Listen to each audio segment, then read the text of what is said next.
Agora, aqui, nosso questionamento. Professor, estou com 42 anos, minha filha de 4 anos, tenho uma filha de 4 anos e sou casada com um senhor alemão vivendo na Europa. Tenho formação médica, estou saindo de uma depressão graças às tertúlias. No entanto, não tenho coragem de trabalhar como profissional de saúde num país onde não domino ainda o idioma, o alemão. Recebi proposta de trabalho, mas recusei por 2 motivos. A falta de coragem de assumir responsabilidade em outro idioma e o fato de ter me ausentado de minha filha por 10 horas diárias. Ao mesmo tempo, sinto peso na consciência por não estar exercendo minha profissão no PROEX. Minha vontade é de voltar ao Brasil, mas pelo trabalho do meu esposo aqui, estou aguentando essa situação. O que o senhor me aconselha? Eu aconselho você dominar o alemão o mais depressa possível. Arranja aí um preceptor, dá um jeito nisso. Você pode ficar até com a sua filha e estudar alemão, não tem problema nenhum. Isso aí até você deslanchar mais.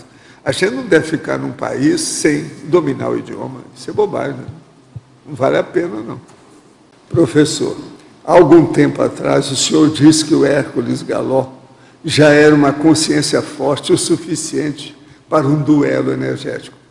Pergunto, o que é um duelo energético? Duelo energético é o seguinte, eu tive várias coisas dessas que a gente tem que atender os outros naquilo que eles gostam em matéria de pesquisa. Então, tem muita gente que faz pesquisa disso, inclusive na parapsicologia, etc. Então, um caso que aconteceu comigo, houve um caso em São Paulo, houve outro no Rio. Esse do Rio é que eu gostei, porque era uma louraça, uma loura jovem, cheia de vida da televisão. Depois ela foi até para o exterior. Eu acho que ela trabalha hoje em comunicação e mídia na Europa, não sei aonde. Agora, essa moça veio trazida pela ABRAP, que era a Associação Brasileira de Parapsicologia. Então, eu falei assim, Valdo, essa aí domina todo mundo. E ela encapsula também quem ela quer. Ela anula as pessoas. Então, nós trouxemos para você, para ver o que você faz com ela. Então, o que se passa? A gente coloca colchonete de um lado, colchonete do outro, e a pessoa senta lá. Então, ela sentou toda numa posição de lótus, ficou e veio para cá. Aí eu, como era mais moça, eu já de idade, né, barba branca, essa coisa, virei e falei assim, olha, as damas, ladies first, de modo que você tem toda a liberdade, manda seus cachorros em cima de mim, o que você quer? Aí ela fez força com energia, eu já tinha me encapsulado, né? Então, estou vendo o que é. Aí na operação eu falei, então, posso trabalhar agora? Sim. Tá, eu envolvi, eu falei, para! Eu falei assim, você quer que eu mexa no seu coração? Você tem coração? Como é que é? Ela chegou, ela não tinha namorado, não tinha nada. Então eu perguntei para ela, você tem coração? Eu vou mexer nesse coração que está adormecido. Para quando? Isso é o duelo energético. Então ali o problema era ver quem é que fazia um processo do holopensene. Você está entendendo?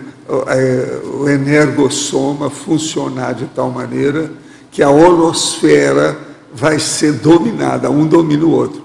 Agora, veja, isso a gente só pode fazer em circunstâncias especiais, porque senão vira um assédio. E isso é perigoso, porque é igualzinho a hipnose, você pode comandar a pessoa, você faz a opção de correr com ela. Agora, mesmo a hora que acabar, viu? Entendeu como é que é? Não era só também o domínio, era também a questão da sua cosmoética, que também ajudava ou não. Mas agora, existem casos que às vezes são um pouco assim, vamos dizer, espúrios, né? Então, por exemplo, o meu caso lá de São Paulo, que eu gosto de lembrar também, eu tive muitos casos disso, que tem lugar que às vezes tem disso. É processo de competição, tem gente que só pensa em competição, tudo que vai colocar. Você fala qualquer assunto, fala assim, tem jeito de fazer competição disso? Eles já pensam desse jeito, são assim. Então, por exemplo, existe um rapaz, que eu nem sabia disso, eu estava lá na reunião pública lá do Zanarote, quando trouxeram um rapaz ainda jovem, fortão, cheio de vida, simpático. Então, eles, antes dele entrar, eles chegaram lá para mim e disseram, Valdo, estão trazendo um rapaz aí, que ele domina todo mundo em matéria de energia, todo mundo já viu como é que é. E ele gosta disso. Assim, quer dizer que ele é do duelo energético, sim. Agora, ele tem uma porção de processo parapsíquico. Então, o rapaz muito bem vestido, arrumadinho, na hora que ele entrou, eu falei assim, não, eu vi lá pelo jeitão, não gostei do ambiente. O que eu fiz? Encapsulei o cara. Aí ele chegou lá para mim. Aí o povo falou assim, vem cá, mas faz alguma coisa aí. Esse aqui é o Valdo é esse aí. Faz alguma coisa com ele. Eu falei assim, eu não sei, mas tem alguma coisa comigo. Parece que me amarraram. Aí eu virei para ele e falei assim, vem cá, você não trabalha com banda, aqui em banda, nada disso, não. Não, eu trabalho comigo. Ah, sei. Quer dizer, então, que você não está podendo fazer? Não, eu estou sentindo que está amarrado. Então, eu vou te desamarrar. Joguei energia nele. Ele fez até assim, ó, o cara, entende?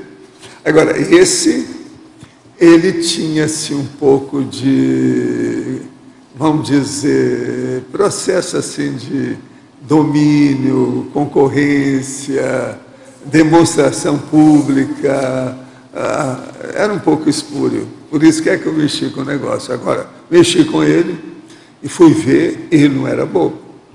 Depois ele sentiu as energias, o chakra que eu falava, não falava com ele, mas mandava energia, perguntava, onde é que você sentiu? Ele falava direitinho. É um rapaz até simpático, mas agora, ele estava acostumado com as coisas que não eram muito corretas, né? Eu então entrei para valer. O que acontece mais tecnicamente com aquele pessoal que é casca grossa e que anula efeito físico, anula o parapsiquismo das pessoas? Você fez de uma maneira técnica. Não, mas esses que são casca grossa, que anulam os outros, são aqueles que são esterilizantes. Esses dois que eu estou falando não eram. Não, pois é. A moça estava lá, mas ela estava envolvida devido à televisão, mídia, aquele negócio todo, que ela achava que ela dominava tudo. É o processo da força presencial. E o rapaz, ele não, ele tinha má intenção de mostrar que era o tal. A moça não tinha tanta má intenção. Mas não estou falando nem do caso desse, por exemplo. Agora, pessoal... na hora que você faz isso, e que faz esse acoplamento áurico com a pessoa, você fica sabendo direitinho a intenção dela. Não tem jeito de tapear a gente. Agora, se eu vejo que o negócio é má intenção, eu mando os cachorros. Eu abro o canil, entendeu? Mando tudo em cima, para ver. Agora, é aí, por exemplo, o caso lá do fundão, lá com o casal de médicos, foi justamente isso. Aí a moça falou, não, para, não quero. Ela desistiu na hora. A hora que eu comecei, não, você está falando, eu vou, olha aqui, te segura, que eu vou acabar com o seu coração aí. O que você quer? Quer que faça uma bradicardia ou um ataque cardíaco? Eu perguntei para ela, quer que seu coração bate mais devagar ou bate mais depressa? O médico, o marido dela junto, e aquele monte de médico, tudo em torno. Ela pediu na hora, a hora que ela viu a força da energia que estava lá. Agora, eu toquei em cima do carro chakra dela que eu não queria nem saber. A hora que ela falou, assim, não, ela falou, eu quero um ataque cardíaco, mas assim, me desafiando. Eu quero um ataque cardíaco. Eu falei assim, então tá, veja bem isso. Só olhei para a dona lá na frente dela, né? Não toquei nela, nem nada. Esses casos a gente não toca, tem assim a distância, tem a risca no chão. Entende? Agora, esse caso do fundão, o povo tudo ficou com medo. Mas assim... Porque tinha médico no meio, sabia o que era. O que acontece assim, energeticamente, extrafisicamente, com aquele pessoal que desafia, aí acaba anulando realmente o parapsíquico? Como é que eles fazem isso? Né? Mesmo o processo de Exu, tudo é nesse nível. Eu já vi com a turma de Exu, gente que trabalha com isso. Mas eles fazem o quê? Um encapsulamento inconsciente, mas encapsula? A gente faz, né?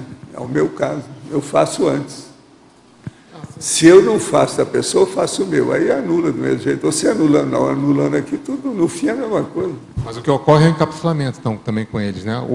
Os que anulam tem coisa que não, tem coisa que eu falo assim, ó, eu vou aumentar suas energias para você me dominar. Veja bem, eu vou aumentar você. Agora, manda os cachorros depois. Para a pessoa sentir que ela está com muito mais força. No entanto, a gente já para aquilo, né? É o tal negócio lá do meu avô com o homem. O sabuco, ele com um sabuco na mão e o meu avô com um punhal. Toda vez que ele apunhalava o cara está com um sabuco debaixo. Essas coisas tem. Isso aí é que é o jogo da savate, aquele processo francês da Europa. Até um certo ponto essas coisas existem, isso é coisa secular. A antiguidade já tinha gente assim. Né? Professor, do DAC in conclusion, o que priorizar na montagem da biblioteca pessoal? Dado o alto custo das obras raríssimas, como o senhor priorizou quais obras que deveriam ser compradas em leilões e lojas de raridade? Não, o meu caso todo é o seguinte, eu sempre vejo e recomendo às pessoas para fazer a sua biblioteca particular, pessoal, de acordo com o objetivo daquilo que a pessoa pesquisa. Agora, se ela pesquisa e ela tem uma linha bem definida de investigação, ela precisa procurar as obras máximas, aquilo que o povo gosta de falar, que são as bíblias do setor. Dentro daquela área tem que ser os tratados, aquilo que manda. Às vezes é dicionário, às vezes tem enciclopédia no meio, mas são os tratados técnicos da área. Não interessa qual o idioma, interessa você ter a obra adequada para aquilo. Agora, o que se passa? Eu comecei a fazer isso, mas eu fiz um pé de meia enorme. Aos 36, eu já tinha $1 milhão no banco. Agora, a partir disso, eu não fiquei mais dependente de ninguém, pagava minhas viagens, participava das coisas todas, com liberdade total, que eu criei isso através da Bolsa de Valores. Que eu estudei tudo na Wall Street, no Wells Fargo Bank, e depois com as minhas viagens ao Oriente, à Europa, Estados Unidos, isso aí me ajudou demais para ter um enfoque, fazer abordagem. Agora, a hora que eu cheguei no $1 milhão, o que eu fiz? Comecei a comprar imóveis para sustentar o processo. Comprei ações, que eram os blue chips da época, etc. Tal. E comprava dólar quando eu sentia que ia subir. Isso tudo me ajudou na história. Mas agora, nas viagens, o que eu fazia? Eu arranjei os processos todo técnico de fazer a aplicação do dinheiro adequada de acordo com a viagem. Então, eu usava já cartão adequado, aquela coisa toda, para não andar com dinheiro nenhum. E tinha uma série de condições disso aí, que é aquela técnica que em Hollywood eu aprendi lá, o problema da limusine e da bermuda, a gente aparecer de tênis nos lugares. Agora, com isso, então, eu também aprendi o negócio de você chegar e nunca mostrar o que você estava interessado. Você mostra uma coisa que está desinteressante. E depois você compra aquela que ninguém está dando valor. E aqui estava me interessando. Porque se eu chego, eles veem que eu estou com uma limusine, e falam assim, não, esse aí a gente pode abusar do cara que ele tem dinheiro, está abonado, vamos entrar nessa história. Não pode. Então tem que saber mexer. Agora, o problema da limusine não é por causa do processo do dinheiro. É para que eles possam te dar as obras raras. Está entendendo? A pérola negra. Porque senão, eles não dão valor. Você tem que ser um freguês VIP. De cara, você tem que chegar lá como um freguês por cima. Sobrenadando o negócio. Você está entendendo? Por cima. É isso que a gente tem que entender. Agora, com isso, a gente conseguia as obras que você queria. Agora, por exemplo, um livro que eu quis comprar estava $5 mil, eu já estava no fim da viagem, na época que eu ainda não tinha muito dinheiro, eu não pude comprar. Eu sei para onde foi o livro. Entendeu? Eu vi quem é que rematou. E outra coisa, eles queriam me passar por $5 mil. Ele saiu, ó, por muito mais do que isso o livro. Entende? Está numa instituição nos Estados Unidos esse livro. Entendeu? Agora, a gente não ganha todas, né? Agora, com dinheiro, às vezes, facilita a abertura, mas também você não ganha todas, não. Só o dinheiro não resolve tudo, não adianta.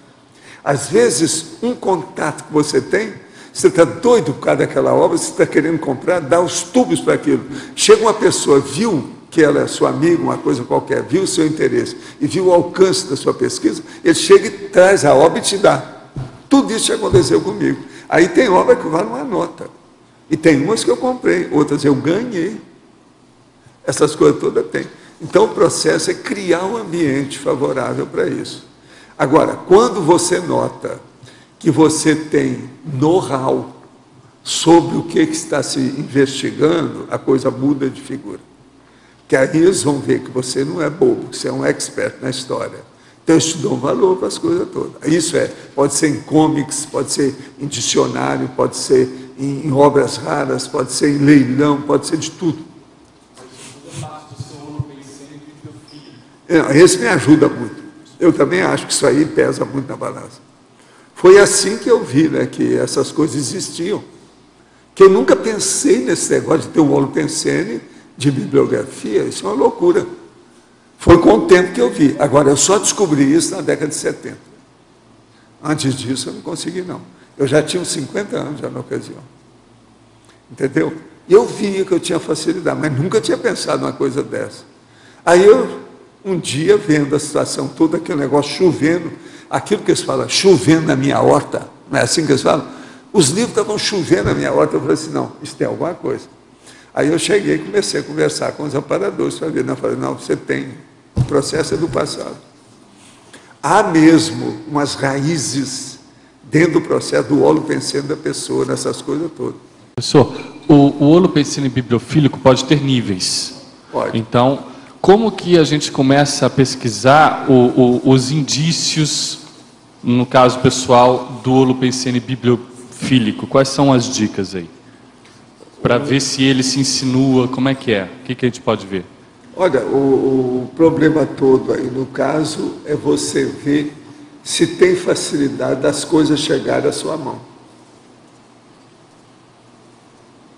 Tem que ver. No meu caso, por exemplo, eu comecei a desconfiar porque estava chovendo na minha área. Chovendo na área do agrião. Não é assim que eles falam no futebol? O negócio meu era isso. Pessoal, o povo mesmo via, Valdo, mas está demais. Você está entendendo como é que é? Uma porção de coisa, tudo aparecia. Eu, por exemplo, eu falo pouca coisa aqui, ó. Eu digo aqui, sobre o processo aqui, ó, que tinha também uns processos de dicionário, etc. Tal. Mas eu, quando instalei isso, eu já tinha alguns milhares desses dicionários aí. Nós temos 6.000 atualmente, eu já tinha muita coisa. Muito acima dessa turma que é lexicógrafo. Devido às minhas viagens e os leilões. Nós temos dicionários aí riquíssimos. Não é em todo lugar que tem. Por exemplo, a maior editora que eu consegui encontrar no mundo, que tem mais livraria, que chegou a montar uma livraria depois, e que foi, vamos dizer, vender o processo maior, é uma de New York. Até quando eu estudei isso, aquela era maior. Eu até fiz lá os processos com eles, eles mandavam já o que é que chegava, essa coisa toda. O máximo que eles atingiram lá foi 7.000 volumes diferentes de dicionário. 7.000 títulos. Entendeu? Nós temos aí quase isso hoje, mas o nosso é melhor. Muito melhor do que os deles, porque lá os 7.000 estava muito escolhido de acordo com o interesse americano. Então, por exemplo, muita coisa repetida em matéria de economia, por causa de dinheiro, por causa do dólar, entende? Então, isso tudo tem que descontar. Aqui. Até que ponto, por exemplo, essa sincronicidade de você receber ou ganhar obras dentro de uma determinada área temática pode ser justamente a medida, por exemplo, de um foco, de uma área, vamos dizer, de especialismo proexológico? Como é que a gente pode medir isso? Não, aí a pessoa tem que ver a qualidade das obras que vem dar na mão dela. Ela tem que começar por aí. Agora, tem que ver se aquilo está de acordo com o objetivo da pesquisa dela. O que ela se interessa por isso. Agora, ó, lá pelas tantas, a situação fica, vamos dizer, indiscutível. Não tem jeito de fugir. Os fatos coordenam de uma tal maneira e caminham para uma situação que não tem saída. Entendi. Tudo vem para aquilo. Entendeu como Converge, é que é? Né? Há uma confluência, uma convergência. Então, não tem jeito. Agora, a coisa mais séria que aconteceu comigo, tem várias, mas uma delas, por exemplo, é terrível. Foi a tal, que eu estava lá, estou procurando um livro há vários anos, mas não tinha jeito de achar. Então, lá pelas tantas eu desisti. Um dia eu estava no meu apartamento, lá em Copacabana, lá em Ipanema, Quando então veio aquela ideia de um amparador, falei assim, olha, você vai lá no anexo, que a obra que você está procurando está lá, ela está no meio dos seus livros. Agora, então, o que eu fiz? O anexo era uma sala comercial que ainda tem lá, que é junto de um edifício que eu tenho 2 apartamentos. E lá tem uma sala comercial. Então, o que eu fiz? Desci o elevador, subi o outro elevador, fui lá, abri. Quando eu abri, eu olhei na estante, estava lá os livros todos assim, porque tinha muito livro lá dentro. A sala comercial estava cheia de livros. Quando eu olhei, tinha um livro saliente. Aí eu peguei o livro e fui olhar o tal que estava procurando. Mas você já tinha... Isso é uma loucura. O senhor tinha comprado essa obra? Não é só materialização. Isso aí é aporte. Agora, esse livro está lá embaixo, mas eu não falo o que é, porque eu não sei como é que é a situação. Agora, o que se passa? Eu só falei com eles, vocês têm certeza que vocês não roubaram, não foi dado prejuízo para ninguém, né? Para fazer uma coisa dela. Eu quero ver, não, foi tudo cosmoético. Não tem nada. Entende? Agora, o livro é raro. Não é fácil de achar, não. Eu nunca vi um outro. Mas só por... E olha, eu tive em lugares que tem muito livro. Eu só procurei até lá na Biblioteca do Congresso em Washington, não achei nada. Só por curiosidade, é? Como é que o livro foi parar lá, você sabe assim? É materialização, né? É meu povo. Pois é, mas esse é o top. Agora, eu tenho alguns casos desses. Tem aquele outro que eu já contei aqui um dia desse, que eu estava em New York, na hora que eu vou entrando no edifício lá do hotel que nós estávamos, lá no Luz, lá da Lexington, eles falam assim, ó, vai lá naquela aquela livraria que tem um gato, que você gosta do povo. Você vai ter um livro lá que você está procurando. Eu cheguei e fui imediatamente, nem entrei, dei minhas coisas lá e fui lá. A hora que eu cheguei na livraria, fui entrando, nas obras que estava mais no fundo, e eu fui olhar o que era, quando eu vi o livro que eu estava procurando. O livro é um que estava falando do Moldon, que é esse cara aqui que tem o busto dele, com as coisas todas. Nós também temos o livro lá que eu comprei. Que era livro também raro, estava muito difícil de achar. E até auction eu vi, mas o negócio estava alto. E eu cheguei lá, peguei o livro, e eles me pediram uma tutameia, assim, $8, sei lá, um troço desse. Eu fiquei até sem graça. Já teve caso que eu fiquei assim tão contrafeito com a história, porque o cara não está sabendo de nada daquilo. O que eu fiz? Comprei outros livros para dar dinheiro para ele, etc. Tal, as coisas, só para ajudar, né? Para eu ficar com a consciência em paz. Professor. Agora, por exemplo, o Phantasm of the Living que nós temos aí, que a gente tem. Tem ele, tem uma bridge dele, quer dizer, um processo reduzido, compactado, mas tem o original. Esse original tem aí, eu comprei por $9 em 1965, com Chico Xavier na minha presença, lá. Eu falei assim, mas meu filho, o que você está dando valor para esse livro? É por quê? O que tem? O livro já estava descascando, ainda até hoje, já está descascando, está saindo a capa dele, aquele negócio todo. Agora, depois eu falei assim, Chico, você não sabe, isso aqui é um dos livros mais sérios do século XIX, Phantasm of the Living. Está falando centenas de processos de projeções, os casos todos, tem tudo lá naquela obra. Ele foi feita enquete na ocasião, e foi publicado em 1868, em 1886. Agora, o que se passa? Eu sabia de tudo, e o livreiro não sabia de nada em New York. Então, para ter 9, os volumes, sim, é 9. Eu tirei na hora, paguei e guardei. Aí o Chico foi ver. Aí passou uma temporada, eu fui ver uma auction. Está entendendo? O livro naquela ocasião estava mais de $5.000. Aquela edição, mais de 5 mil. Nós temos lá embaixo. Está lá na exposição. Agora, veja, então o processo extrafísico que envolve isso tudo aí seria o amparo, mas também a força do Holopensene, a força energética do Não é só a força do Holopensene, é o know-how também, é o meu conhecimento das coisas. Eu procurei saber de tudo, né, de um lado e do outro. Isso aí me ajudou demais. Aí o amparador ajuda. A melhor coisa que tem em matéria de colecionador é você entender tudo sobre aqueles artigos colecionados. Você aí fica expert, você domina todo mundo. Tudo vem para a sua mão. Isso pode ser em selo, livro, moeda de ouro, filatélica, numismática, tudo que tem nesse sentido. Móveis. Se você souber, então você chega no lugar, você vê, o povo não está dando valor.